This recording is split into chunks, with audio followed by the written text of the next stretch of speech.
ابھی ایک بات پیش آئی، ایک صاحب نے کہا کہ سنت پر عمل کرتے ہیں مگر بھول جاتے ہیں، اس لیے کبھی عمل ہوتا ہے اور کبھی عمل نہیں ہوتا۔ تو بھلاتا کون ہے؟ نفس، شیطان بھلا دیتے ہیں۔ ہم آپ کو ایسا عمل بتائیں گے اللہ کی دی توفیق سے کہ جو بھلاتا ہے وہ یاد دلائے گا۔ کیا ہے؟ جو بھلاتا ہے وہ یاد دلائے گا، اس لیے کہ بھلانے والا جو ہے بڑا شاطر ہے، بہت شاطر ہے۔ وہ ہر حال میں کوئی ایسا وار کرنا چاہتا ہے کہ ان کا نقصان ہو، بڑا نقصان ہو، بہت بڑا ہو جائے، نہیں تو اس سے چھوٹا ہو جائے، نہیں تو تھوڑا ہی سا مگر نقصان ہونا چاہیے۔ اور اس کی مثال میں وہی بات، حضرت معاویہ رضی اللہ تعالیٰ کو شیطان نے سلا دیا، رات میں تہجد نہیں پڑھ سکے، تو دن بھر بہت پچھتاتے رہے کہ ہائے میری تہجد چلی گئی۔ تو دوسرے دن شیطان آیا تو اس نے کہا اٹھ جائیے تہجد پڑھیے۔ تو پوچھا تو کون ہے؟ کہا میں شیطان ہوں۔ تو کہا تو سلانے کا کام کرتا ہے؟ اس نے کہا نہیں، سلانے جگانے کا سب کرتا ہوں، میں اپنی زبان میں سمجھاتا ہوں اس بات کو۔ ہمیں تمہارا نقصان چاہیے، نفع نہیں چاہیے۔ سلا کے ملے گا تو سلا دیں گے اور جگا کے ملے گا تو جگائیں گے۔ کیا بات ہوئی؟ اس نے کہا کہ جب کل ہم نے آپ کو سلا دیا تھا تو آپ پورے دن پچھتاتے رہے، تو پڑھنے سے زیادہ ثواب مل گیا۔ تو میں نے کہا سلاؤ نہیں، آج جگا دو، پڑھیں گے تو تھوڑا ملے گا اور پچھتائیں گے تو زیادہ ملے گا۔ سمجھ گئے؟ یہ اس کا دستور ہے۔ کس کا؟ ہمارے دشمن کا دستور یہ ہے، ایک دم سے لوٹ لو، نہیں کچھ لوٹ لو، اچھا جاتے تھے تھوڑا ہی سا لوٹ لو مگر لوٹو۔ یہ اصول سمجھ میں آ گیا اس کا لوٹنے والے کا۔ ہم آپ کو ایسا گر بتا دیں اللہ کی توفیق سے کہ لوٹنے والا آپ کو یاد دلائے، لوٹنے والا آپ کو یاد دلائے کہ نہیں ایک کام کرو، یہ کام کرو۔ کیوں یاد دلائے گا؟ کہ اس نے دیکھا کہ جب ہم نے لوٹ لیا تو پھر نفع زیادہ ہو گیا۔ نفع کیسے زیادہ ہوتا ہے؟ بہت غور سے سنیے اور ہر ایک سنے اور اس کو برتے۔ یہ بیان نہیں ہے، ایک عملی ایسی زندگی ہے جس کی وجہ سے آپ سب کچھ پا جائیں گے، نہیں تو دھیرے دھیرے سب کھو دیں گے۔ ہاں، اس لیے بہت غور سے سنیے ان باتوں کو۔ شوق نہیں ہے مجھے بیان کا، بالکل شوق نہیں ہے، نہ کرنا چاہتا ہوں۔ میں نے تو بڑوں سے اجازت لیا بار بار کہ مجھے منع کیجیے، میں بیان نہیں کروں، لیکن جب ہر ایک بڑے کا اصرار ہوا نہیں کرو، تم نفع دیتے ہو کیا لوگوں کو نفع پہنچ رہا ہے اس لیے تم کرو، اس لیے کرتا ہوں۔ پھر جب تقاضا ہوتا ہے یہ بات کہو تو پھر میں رکتا نہیں، میں کہتا ہوں۔ چاہے میرے پاس ایک آدمی بیٹھا رہے گا، میں میری نیت سے سناؤں گا، اس کو سناؤں گا تو مجھے میرا سبق یاد ہو جائے گا۔ اس لیے یہ بات بہت مختصر اور بہت کام کی ہے، بہت چھوٹا سا عمل ہے، نفع بہت بڑا ہے۔ میرے ڈاکٹر کو اللہ جزائے خیر دے اور اپنی شان کے مطابق خوب بدلا دے، اس کی نسلوں کو ہدایت دے۔ وہاں جا کر میرے اوپر نفس شیطان کے بہت سے وہ دھوکے کھلے جس شعبے میں دھوکہ سمجھتا نہیں تھا کہ یہاں بھی نفس شیطان دھوکہ دیتا ہے، وہاں کے بہت سارے دھوکے کھلے۔ تو میرے محسن ہیں تو میں بھی سوچتا ہوں کبھی کبھی ان کو اچھی بات بتا دیا کروں۔ ایک دفعہ میں نے ان سے کہا ڈاکٹر صاحب کچھ سنتیں مزید اور سیکھیے اور اس پر عمل کیجیے۔ انہوں نے مجھ سے کہا کہ یاد نہیں رہتی اس لیے پوری طرح سے عمل نہیں ہوتا، جس کو آج ایک مفتی صاحب نے کہا کہ آج ہی میں استنجے کے لیے گیا بیت الخلاء میں، جاتے وقت سنت کا اہتمام ہوا اور واپس آیا تو بھول گیا۔ اور ڈاکٹر صاحب نے بھی یہی کہا کہ بھول جاتا ہوں، اور آپ بھی کہیں گے کہ بھول جاتے ہیں، ہے نا؟ اس میں بھول جاتے والوں میں آپ بھی ہیں، ہم بھی ہیں۔ تو ڈاکٹر صاحب کو میں نے اللہ نے اسی وقت مثال ڈال دیا کہ ڈاکٹر صاحب ہم آپ سے مثال کے طور پر یہ بات کرنا چاہتے ہیں کہ آپ اپنے گھر پر جانے سے پہلے جب واپس ہو رہے تھے تو آپ نے ارادہ کیا کہ میں سنت کے مطابق گھر میں داخل ہوں گا، آپ نے ارادہ کیا، اور آپ ایسے فلور پہ رہتے ہیں تیسرے پر کہ اس کے اوپر کوئی اور نہیں رہتا،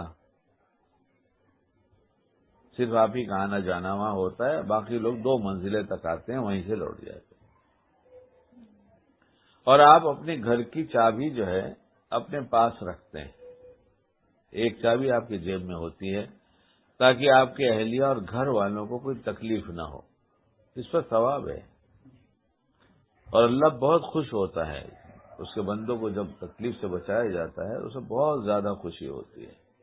اس لیے چابی ہر دم میں بھی جیب میں رکھتا ہوں، اور باتوں باتوں میں یہ باتیں جوڑ کر اللہ کی دی توفیق سے سب کو ترغیب دیتا ہوں، لیکن جہاں ہیں وہیں ہے، ٹس سے مس ہوتے نہیں۔ ارے شکیل بھائی تم بیان کرتے رہتے، تم رکھو چابی، نہ میں کیوں رکھوں گا چابی؟ ہاں، اتنا بڑا بڑا موبائل سنبھال سکتے ہیں، اتنی بڑی چابی نہیں رکھ سکتے، تو اس کی اہمیت نہیں نا، ڈالر کی اہمیت، پاؤنڈ کی اہمیت، دینار کی اور ریال کی، درہم کی، روپے کی، اس کی اہمیت ہوگی۔ نیکی کیا چیز ہے، کوئی کرنسی سے پا نہیں سکتی، اس کا وہ ریٹ ہے جو اللہ لگائے گا۔ کیا ریٹ ہے اس کا؟ اور یہاں کا ریٹ یہ مخلوق لگاتی ہے، مخلوق کیا لگائے گا؟ ڈر ڈر کے ریٹ دیں گے یہ، اس کا ریٹ تو اللہ دے گا، اس کا کیا ریٹ ملا ہے جو مریں گے تو پتہ چلے گا۔ تو میں نے ان سے کہا کہ مثال کے طور پر آپ کے پاس چابی بھی گھر کی ہے اور آپ اوپر پہنچ گئے اپنے فلور پر، آپ نے چابی نکالا، دروازہ کھولا اور پکے ارادے سے آئے تھے کہ دایاں پیر، سیدھا پیر داخل کریں گے، لیکن عین وقت پہ نفس شیطان نے، جو ہر وقت نفس کو مخلوق سے باتوں میں کرنے میں لگائے رہتا ہے، کسی مخلوق کو متوجہ کر کر دھیان پورا وہاں کر دیا، اور پھر ہم بھول گئے، آپ بھول گئے، اور بائیں پیر سے داخل ہو گئے۔ کہا ایسا ہی ہوتا ہے۔ کیا کہا؟ ہاں، تو میں نے کہا اسی کا تو علاج بتاتا ہوں کہ پھر ہم کیا کریں۔ اب داخل تو ہو ہی گئے، اس لیے داخلے کی دعا پڑھ لیجئے۔ کیا کیجئے؟ یہی کرنے کا کام ہے کہ دشمن نیکیوں کی یاد دلائے گا، یہی کرنے کا کام ہے جو آگے بولنے جا رہا ہوں۔ اب پہلے دعا پڑھ لیجیے گھر میں داخل ہونے کی، اس کے بعد توبہ کیجیے کہ اللہ مجھے معاف کر دیجیے، مجھ سے غلطی ہوئی، میں نے سنت کے خلاف عمل کیا۔ دو عمل بن گئے، ایک دعا، ایک توبہ۔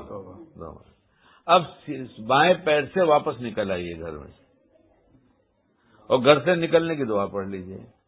ایک 3 عمل ہو گیا، بائیں پیر سے نکلنا ایک عمل بن گیا، دعا پڑھ لینا چوتھا عمل بن گیا۔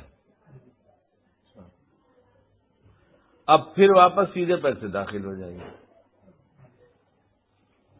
تو ایک نیکی کی جگہ آپ نے 4 مزید نیکیاں کر لیا نا، اور جب بھولیں تو ایسے ہی کر لیں۔ تو شیطان کیا کہے گا؟ ارے بھائی سیدھے پیر سے داخل ہو جاؤ، سنت ہے، کیا کہے گا؟ تاکہ 4 نیکیاں آپ دوسری نہ کر سکیں، اور ہم 4 کے چکر میں نہیں پڑے، ہم کو تو بھائی ہماری سوچ کا ایک تو ہو جائے۔ سنا آپ نے؟ کام کی بات ہے، کام کی بات ہے۔ اچھا، پھر میں نے ان سے ایک سوال کیا کہ جب آپ بھولے سے اندر داخل ہو گئے تو فوراً نفس شیطان آ کر ایک بات کہتا ہے، آپ نے پچھتانا شروع کیا، اوہ میں تو آج الٹے پیر سے داخل ہو گیا۔ تو نفس شیطان پھر فوراً آ کے کہتا ہے ایک بات کہ آئندہ خیال رکھنا۔ کیا کہتا ہے؟ آئندہ خیال رکھنا۔ میں نے کہا ڈاکٹر صاحب، دروازہ آدمی پلٹ کر بند کرتا ہے، آپ نے پلٹ کر دیکھا، دروازہ بند کرنے جا رہے تھے تو آپ نے دیکھا کہ ایک 500 کا نوٹ آپ کی سیڑھی پہ گرا ہے، جو ابھی نہیں تھا، لیکن آپ نے چابی نکالا تو اس کے ساتھ گر گیا، آپ کو خیال ہوا ہاں یہ تو میرا ہی نوٹ ہے، میں نے رکھا تھا۔ تو اگر کوئی کہے ڈاکٹر صاحب رہنے دیجیے، آئندہ خیال رکھیے گا، کیا خیال ہے آپ کا؟ تو کہیں گے فوراً 500 کا نوٹ گر جائے تو فوراً اٹھایا جائے گا، سنتیں چھوٹ جائیں، نیکیاں لٹ جائیں، بعد میں کریں گے۔ یہی نیکیوں کو بار بار بعد میں کرنا، اس نے سمجھ لیا ہے کہ ہم شکار کرتے رہیں گے اور ان کو کہتے رہیں گے بعد میں کرنا، زندگی ایسی ہی گزر جائے گی۔